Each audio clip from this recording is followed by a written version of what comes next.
So, hello mga Kabil Magic. Shoutout sa iyo, Idol Romero. Tirador ng batang binangonan. Ayan, Idol, no? Iko-content natin yung kako ni Idol Romero. Pumayag naman siya. Ayan. Si Idol Romero, matagal ko nang kilala yan, mga Idol. Tagal ko nang kilalang tirador yan. Ayan. Ito na po yung in-order ni Idol. Ang ganda. Walang kabitin-bitin. Perry SY02. Yan na, Idol, no? Tulak-tulak lang, mga Idol. Tulak-tulak lang. Ayan. Grabe.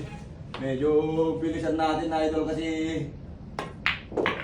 medyo babagal ang video natin pagka hindi natin bilisan. Ayan. 20,000 lang po yan, mga Idol.